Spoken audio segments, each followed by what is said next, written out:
let's go to preamble point -2 and Mhm. read it. When I say that alignment is lethally difficult, I'm not talking about ideal or perfect goals of provable alignment, nor total alignment of superintelligences on exact human values, nor getting AI to produce satisfactory arguments about moral dilemmas which sort of reasonable humans disagree about, nor attaining an absolute certainty of an AI not killing everyone. When I say that alignment is difficult, I mean that in practice, using the techniques we actually have, please don't disassemble literally everyone with probability roughly 1 is an overly large ask that we are not on course to get. So far as I'm concerned, if you can get a powerful AGI that carries out some pivotal superhuman engineering task with less than a 50% chance of killing more than 1 billion people, I'll take it. Even smaller chances of killing even fewer people would be a nice luxury, but if you can get as incredibly far as less than roughly certain to kill everybody, then you can probably get down to an under 5% chance with only slightly more effort. Practically all of the difficulty is in getting to less than certainty of killing literally everyone. Trolley problems are not an interesting subproblem in all of this. If there are any survivors, you solved alignment. At this point, I no longer care how it works. I don't care how you got there. I am cause agnostic about whatever methodology you used. All I am looking at is prospective results. All I want is that we have justifiable cause to believe of a pivotally useful AGI. This will not kill literally everyone. Anybody telling you I'm asking for stricter alignment than this has failed at reading comprehension. The big ask from AGI alignment, the basic challenge I'm saying is too difficult, is to obtain by any strategy whatsoever a significant chance of there being any survivors. Cool. So let's get the high level gist of this, and then I've got a bunch of questions about some of these Cool. points within it. So, what do I think this is reacting to? I think a lot of early things that Mary and others wrote focused on sort of high standards, where you might say something like, okay, it would be real nice to have a mathematical proof that this will do the thing that we want it to do. And I think other people heard that and, I don't know, like thought Mary were proof fetishists or something, Yeah. or were making the problem more difficult than it needed to be. Right? Like when you look at software that we design today, software that we produce today, sometimes people try to formally verify things. This is vastly harder than sort of just like throwing things together and hoping it works.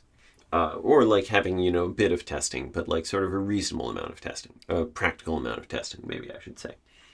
Yeah. And I basically view this as Eliezer trying to say, look, like, this is a distraction. The claim that you need proofs in order for things to go well is, like, not where I want to, like, that's not the hill that I want to die on. The hill that I want to die on is, by default, AGI ruins human civilization. There are no survivors. Talking about, like, oh, should the Republicans or the Democrats be in charge of the future is like a distraction, because currently, like, a giant skull is in charge of the future. Yeah. Yeah. Okay, cool. So Miri was going for provable, formal alignment, and the criticism that they were getting was like, you guys are just like a little OCD about this. You guys are just a little too into a level of control or certainty that we don't actually need. And Elias saying, yeah, what if that would be a good way to solve it, and we did try to do that, but I just want any solution. It doesn't need to be that solution. I think that's right. Or I think in the early days, there was less justification than people needed for, like, why they were doing the, like, OCD-ish things. A friend of mine recently was reading about the, like, origin of the chemical industry, and sorry, this is like, industrially processing chemicals to get the ones that you want. And in particular was reading this book about it starting in China, or sorry, like moving to China, where it had already started in Germany and other places, and it took sort of a shockingly long time to do from the perspective of the Chinese workers and engineers and so on, because the systems were just more finicky than anything they had had to deal with before that. So sort of like the standards that reality was holding them to were much higher than the previous standards that manufacturing or industry had required. And so you can imagine like someone being OCD about chemical industry, sort of because they're just an OCD person, or because sort of reality like bonked them on the head enough times. Like, yeah, if you're not very careful with all of these inputs, you're not going to get the output that you expect. Yeah. Yeah. And so my sense is more like AI is even worse than the like chemical industry, in the sense of the chemistry is just sort of doing whatever it's going to do. Here the AI is maybe actively optimizing against you, Yeah. at which point you now have to be 1,000 times as careful. Yeah. And people hear 1,000 times as careful, and you mean like twice as careful, right? And I'm like, no, buddy, I mean 1,000 times as careful. Yeah. And if they really hear you as saying 1,000 times as careful, they might think that sounds crazy.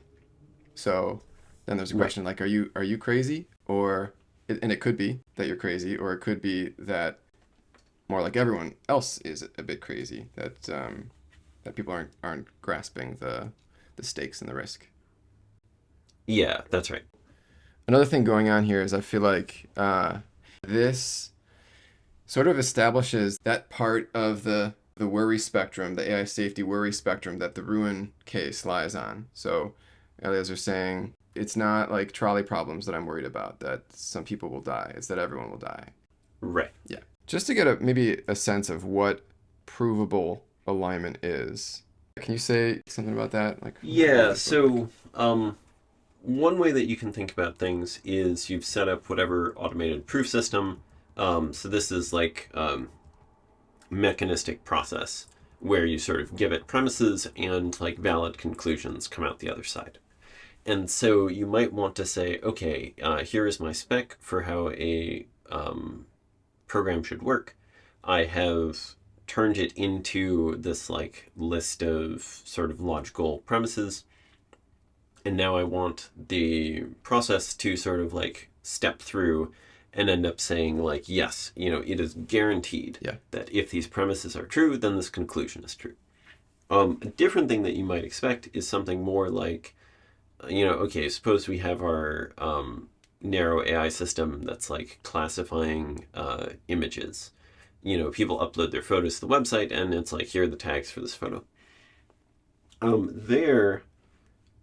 If we wanted to have some proof, we would need to consider sort of like all possible images, which is just this huge space of things. And we would somehow need to like carefully state the thing that we're looking for in mathematical language. And so,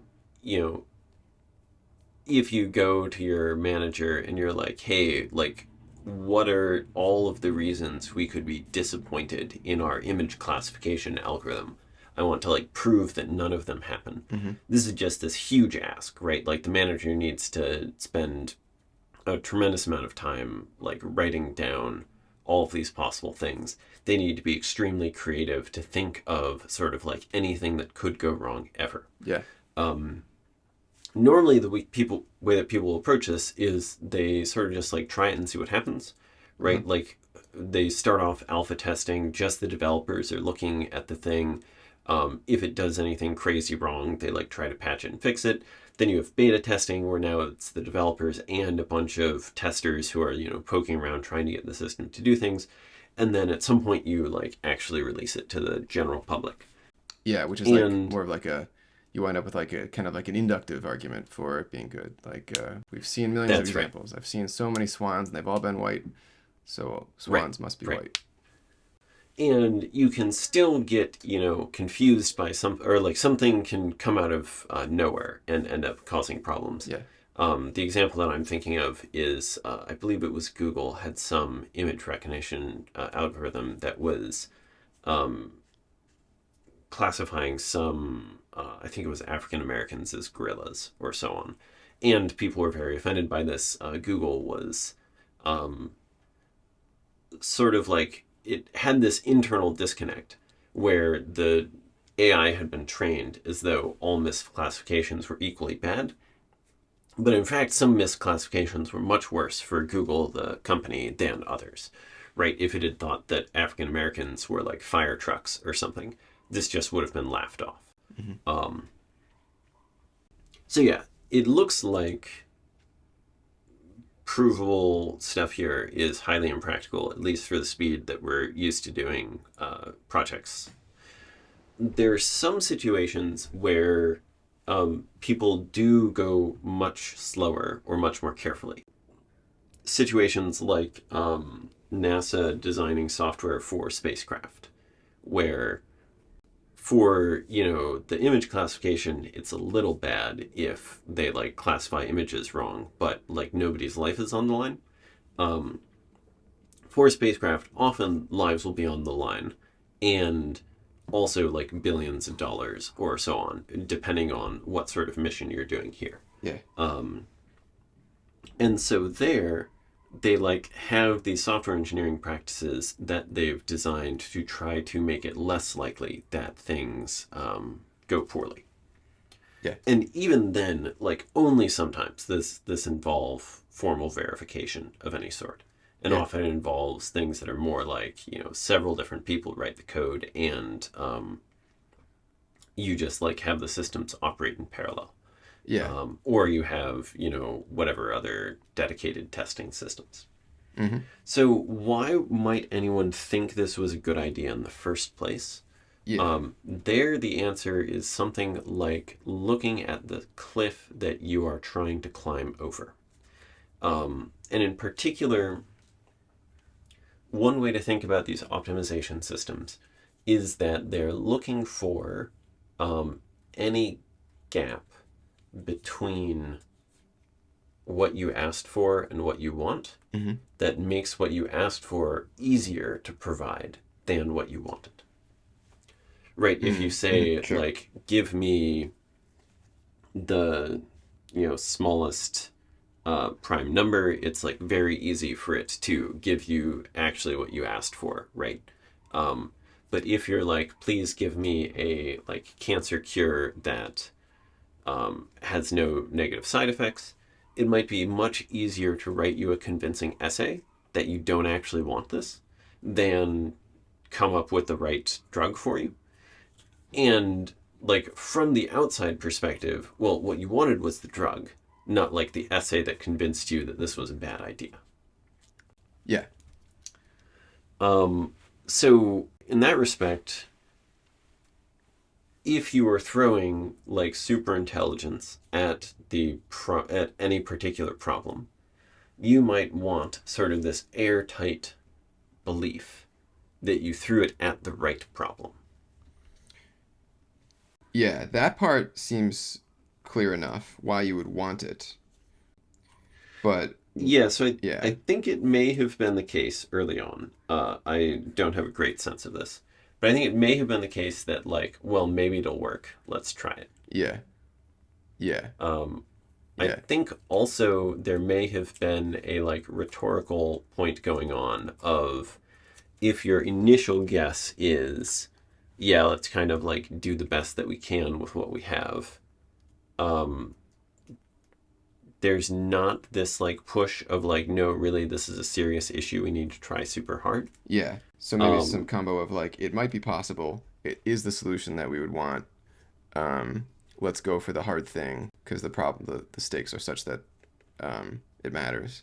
Let me ask: is it right that this was what Miri was up to for the first, I don't know, 10 years or so, for like 2010 to 2018 or something? That's what I'm well, guessing. Miri is older than that, Oh, okay. Yeah. so I think my story of Miri's progress over time, or like change over time, or whatever, which I was only there for part of this, so this isn't the like full story. was something like first trying to raise awareness and like build up a community that could work on this stuff. Second, working primarily on what's now referred to as agent foundations. And then more recently, this is maybe 2018 or something, a switch to trying to also do more near-term focused engineering work Mm. that was recently abandoned. Is the agent foundations work? Is that the stuff that uh, looks more like going for provable alignment? Yeah, so the way that I think about this is typically scalable alignment instead of provable alignment. Um, One thing that would be pretty distressing is you come up with an alignment strategy that works up to some capability level and then it stops working. Yeah. Because you have a few options here, right? The first option is you just don't notice that it stopped working and then the thing takes over. This is often called like a treacherous turn, particularly when it like knows that it's not working anymore and is hiding this from you. Yeah. The second option is you notice that it stops working, but now you're in this like terrible bind of if you want to go further, you have to sort of like roll back enough to develop something that you now have a system that you like can align using some other way. And you might be in a situation where it is like not obvious to everyone that it has stopped working. Yeah. And so if you're in any sort of race, like now things go poorly. Yeah. And so even if like one person realizes that it stopped, you actually need something more like a societal consensus that this thing that has worked for aligning AI systems no longer works. Yeah. Um, So you frame it as scalable alignment. You want to have confidence that as capabilities scale up, the alignment methodology that we're using will continue to work. that's right. Okay. And from that perspective, the like proof flavored approach looks very attractive. Yeah. Right? If I'm like, I like understand how intelligence works, I understand how optimization works, I understand why this thing like will align things correctly. Or sorry, this methodology will align things correctly. I both know how far I can push it and possibly I can push it like all the way. Yeah. One more thing that I want to add there. I think from Eliezer's point of view, this scalable alignment idea, again, the focus on like all the way is like more than he cares about. At this point, he just wants something that can scale to doing a pivotal superhuman act. Or like this one thing that like makes the world more stable. And then like that's enough.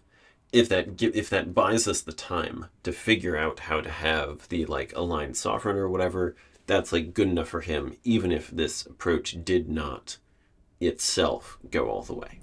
Okay. Let's talk about that. I know that term, this like pivotal superhuman act, that stuff comes up later in this article. What is that? Like when you say that, what I picture is like I'm gonna build the aligned AI and use it to stop everyone else from working on AI, and then I'll be in a safer, more stable world. Is it that sort of thing? Yeah, that's an example of the thing. By pivotal act, we mean something like the world's in some strategic situation, and you imagine there being a change made to the like game board or whatever, such that the strategic situation now looks meaningfully different. Like I don't know, there's some like weird threshold worlds or words in there. Like, what does it mean for it to be meaningfully different? From I think there's like I don't know more quantitative probabilistic versions of this, but the like simple approximate version of it is something like a change that is sufficient to make us go from worried about X risk to not worried about X risk. And typically, this looks like you have built some system that is now maintaining some boundary like between you and the cliff that you are worried about falling off of. I see. Okay. And so maybe this looks like you have shut off everyone else's computers, and so they're now not like getting or developing these AI systems. Or it could look like you have now put surveillance in everybody's computers so they can still use them, but you shut them off if they're trying to build AGI. Mm-hmm. Or it looks like, any of 100 other ways Maybe you could like achieve that sort of it's the goal. master marketer that gets the meme out to every human that we got to be careful about this, and now every human is like Yeah, doing the right things. that seems right. I think one of the things that's a little tricky here is this question of superhuman pivotal acts versus like human pivotal acts, right? You Yeah, could imagine that um, a human marketer just like can't succeed at getting this meme out. But if we had whatever like large language model that is trying to customize arguments to each individual person, then maybe like everyone can be convinced of this. right. And I guess like it can show up to all those places of the world where people aren't reachable by Twitter or whatever, and get the message there as Right. well. Okay, this is helpful because so I'm realizing that he does use the term pivotal superhuman engineering task here in this Mm-hmm. section. It sounds like it's part of his picture that we're going to use AI to modify the world, and we want to get an AI that's powerful enough to change the game board and have that AI be safe, be aligned. Yeah. And then there are more capable AIs, which if we can get that far, we don't need to worry about those right now because we'll have bought ourselves more time. Right. Okay, what would you say is the state of Miri right now? My understanding is that the Agent Foundation's team continues to do work. I think Miri is currently looking around trying to figure out what it should be optimistic about. One of the things that I think has been coming out in the past 6 months, oh, actually, maybe this is the past year even, is more conversations with other people, where Miri now thinks the returns to doing research work is lower than they used to be, and so is spending more time, talking with people, arguing about this alignment stuff, Yeah, cool. or the And like deep strategy and theory stuff. yeah, and maybe Eliezer's been a bit more vocal about how doomy he is. Right. Yeah. Should we jump to point -1? Let's do that. So you want to read that section? Sure. None of this is about anything being impossible in principle. The metaphor I usually use is that if a textbook from 100 years in the future fell into our hands, containing all of the simple ideas that actually work robustly in practice, we could probably build an aligned superintelligence in 6 months. For people schooled in machine learning, I use as my metaphor the difference between ReLU activations and sigmoid activations. Sigmoid activations are complicated and fragile and do a terrible job of transmitting gradients through many layers. ReLUs are incredibly simple. For the unfamiliar, the activation function is literally max x and 0, and work much better. For neural networks for the first decade of the field, most neural networks for the first decade of the field use sigmoids. The idea of ReLUs wasn't discovered, validated, and popularized until decades later. What's lethal is that we do not have the textbook from the future telling us all the simple solutions that actually in real life just work and are robust. We're going to be doing everything with metaphorical sigmoids on the first critical try. No difficulty discussed here about AGI alignment is claimed by me to be impossible to merely human science and engineering, let alone in principle, if we had 100 years to solve it using unlimited retries, the way that science usually has an unbounded time budget and unlimited retries. This list of lethalities is about things we are not on course to solve in practice in time on the first critical try. None of it is meant to make a much stronger claim about things that are impossible in principle. Cool. This notion of critical try. Mm-hmm. What is a critical try? What's the Yeah, the first cool. critical try? So, let's talk about the development of aviation for a bit. So, people would build machines that they hoped would fly. Many of them would sort of fail to take off. Later, they got better and better at like making engines, and so then they would have planes that took off, but then sort of were like difficult to control correctly, and so often they would like crash or fail in the air or so on. One of the interesting claims, I haven't verified this, but a claim that I suspect is true is that in the early days, the chief engineer was often the chief test pilot. And so both they were like very motivated to have the plane work, and also if they were bad at engineering, they were not like designing airplanes for long. A different project happened later where people were making nuclear weapons for the first time.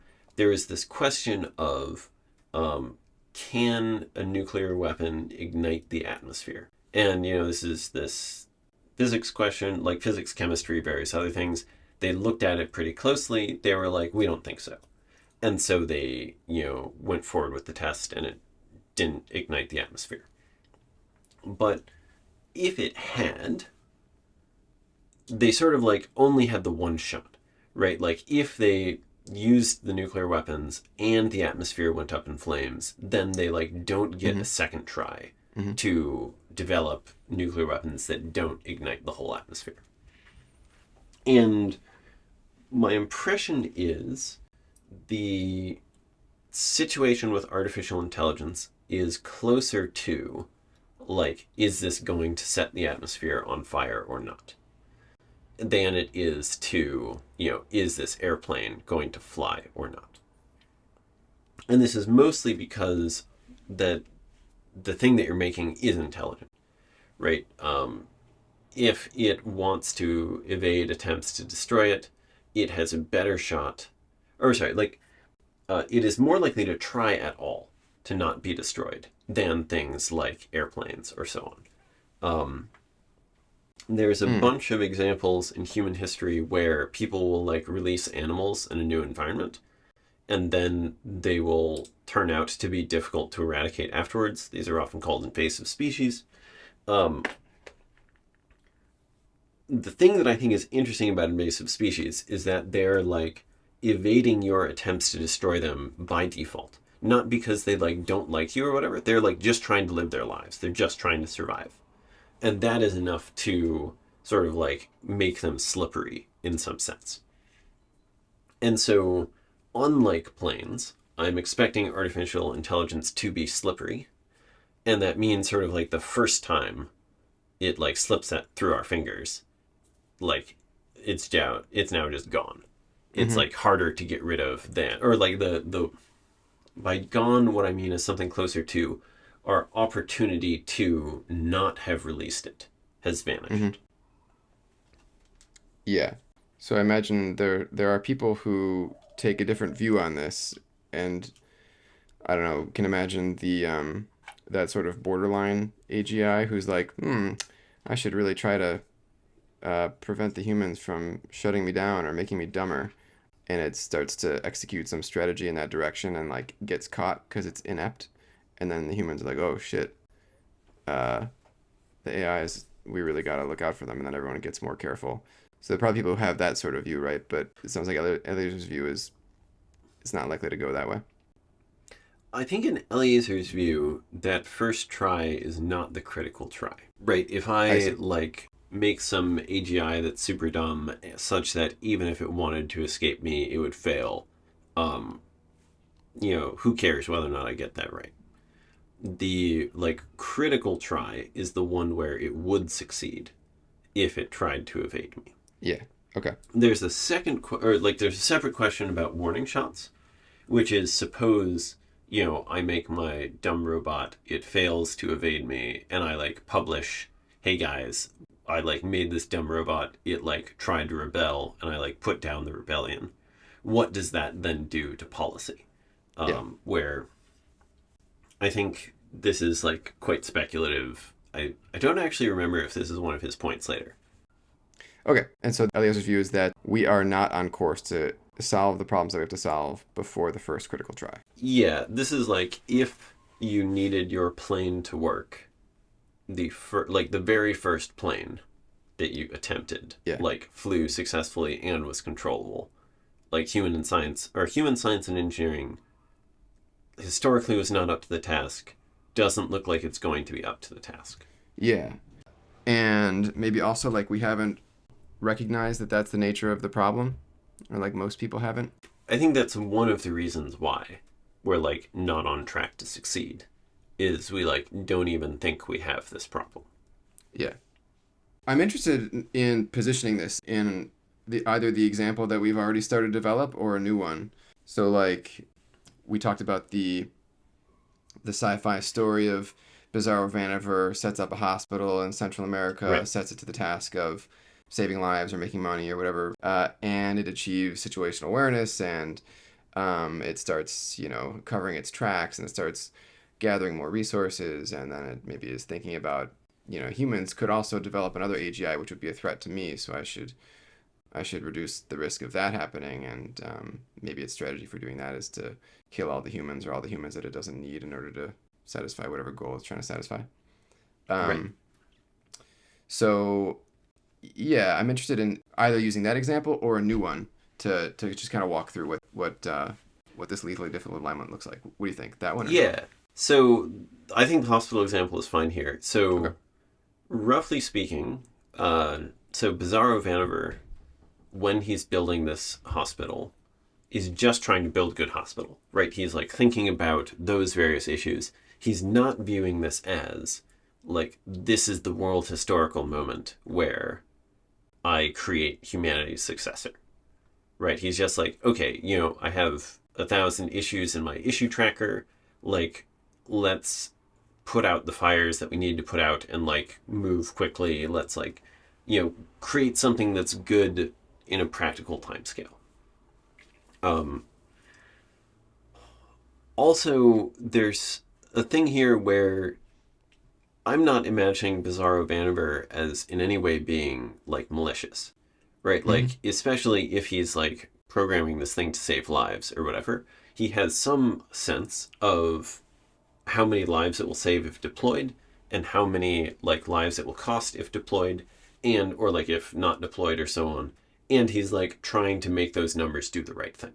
Yeah. When you imagine people at like autonomous vehicle companies now, there's like this sense of like, okay, if we replaced all the drivers on the road, like this is how many accidents there would be. And they want that number to be as low as possible. But at some point, it's lower than humans. And at that point, they probably want to say, like, okay, we should start rolling this out, even though it's not perfect yet. Um, Yeah. and so a thing that's downstream of this, like, he's not malicious, he's, like, trying to do the right thing by humanity, is if he had the textbook from the future, that's like, okay, this is how you set up your system, he would just follow that, right? Yeah. He would just make the right decisions. We would get the good AI instead of the bad AI. And the difficulty here is he's like not anticipating these consequences, and thus he's like making design decisions incorrectly, and then Yeah. we like end up having to deal with those consequences later. Yeah. Making these design decisions incorrectly and not recognizing the risk. So, um, I mean, so even if he recognizes the risk, right? Like as we sort of make this Bizarro Vaniver less and less bizarro or whatever, yeah. like at some point he's like, okay, I've got this system. It looks pretty aligned to me. I like trust my like alignment with humanity way more than I trust other people. It seems like other people are racing ahead doing dangerous things. They like have different intuitions than I do about what will and won't work. And so even if I anticipate like downstream this thing is going to shut off other people's like ability to do AGI research, I might even view that as a good thing, right? Because like it'll be my good AI that's running the show instead of like some other unknown questionable AI. Yeah. Hmm. Let's fill that in a bit more. So where does that go wrong? And maybe we have to go back to the step of what task did Vaniver set this AGI to? Like we talked about, is it just maximizing money in the bank account? Is it somehow he's telling it somehow to save lives? But how does he write a objective function to do that? Right. Yeah. Or one of the other interesting things to think about here is trade offs, where suppose I come up with this list of 12 things and all of those 12 things are desirable, but I just like price them incorrectly. Right? I'm like, okay, I think you should value human lives at like $1 billion per person or something. And it's like, well, okay, at that price point, I like no longer let people like chop their own food for cooking things because like the health risk is too high. And then everybody ends up as sort of this like retiree in a retirement home and is like, I liked it when I could run around and like cook my own food and like do all these various other things. Where like like the pricing of health versus autonomy was just like off. And if we don't have like if it trusts itself for those numbers more than it trusts us, now we've ended up in the situation where like we are sort of the pets of this thing and it's just doing what it wants with us rather than what we want with us. Trust Um, itself more than us. What does that look like? Does that look like when its like objective function was originally set up as written by Bizarre Vanaver, that stays forever because that's a part of it. It trusts itself, even if we later yeah, think that it that's should be that's changed. the basic picture that I have there is Okay. it's like, okay, what is goodness? And I'm like, goodness is this like function of 12 inputs. And it's like, great, now I know what goodness is. I'm going to Yeah. just like do that thing. Okay. And later I'm like, oh, actually, I think goodness is this different function. And it's like, well, do you still have your admin password? And I'm like, well, no, you like locked me out. And it's like, great, then you are no longer the arbiter of what goodness is. Yeah. Um, Yeah. Okay. Cool. So that feels like a pretty clear example of how this kind of differs from our intuitions about what a human would do in this situation, where we're kind of continuously updating. Like, I want to build the best hospital. Best. What does that mean? I don't know. I'll kind of. It's gonna save lives. It's gonna make some money. It's not gonna pollute the environment. But I'll sort of figure out the details as I go. And as I learn that, oh, the equipment that we're sourcing is being, the minerals being mined, and it's African country, and all these people are suffering and dying. I should change the way I'm doing that. We update. But the idea here is, it's like, no, I know what goodness is. yeah, so I think often when people think about this thing, they have this sort of mixed model of like empirical beliefs about the world and like moral beliefs about the world. Yeah, And I think for the AI systems, I'm imagining them as keeping those much more separate. There are things that they would update on, like what does my supply chain actually look like? And then there are things that they wouldn't update on, which is something like how desirable are the various outcomes. yeah, And or sorry, by desirable, I mean something closer to the outcomes have features, and we have whatever prices on those features, and those prices might be fixed, where we're just like, this is how much we like having humans around, rather than downstream of other things, where we're like, yeah. how much we like having humans around depends on like how productive those humans are. Okay. So we're close to like a confusion or uncertainty here that I've had for a long time on this stuff. So let's see if we can get to it. One picture of AI doom is that we create the AGI, we set it to work, it's learning about the world, and at some point it's like, uh, I no longer want to optimize for the thing that I was created to optimize for. So it starts updating its optimization function, its value function. Um, and it I don't know, so it just goes off in the universe as its own emancipated being, and we're left, dead or in the dust. So that's one view, or another view is like, no, it is just paperclip maximizing to the max. Like, that's the problem. It's just that whatever we set it out to do, it's never gonna modify that. That's just I its see. picture of the good, and it's only in pursuit of that narrow, distorted picture of the good that all the doom happens. Yeah, so in my mind, the two pictures are not as distinct as they Okay. originally seem. And one of the underlying empirical or logical questions there is this question of like, is there moral realism? By which I mean something like, if we have this system that updates what preferences it has, is it going to reliably end up in the same spot? If not, then there's this way in which, we could have talked about, okay, here's the goals you originally gave it, or we could have talked about, here's the goal update function that you gave it, that then ended up with this like trajectory of behavior.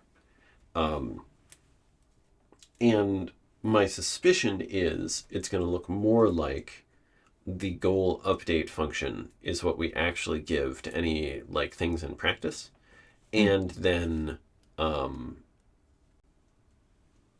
they end up doing whatever like their combination of history and goal update function recommends that they do. Okay.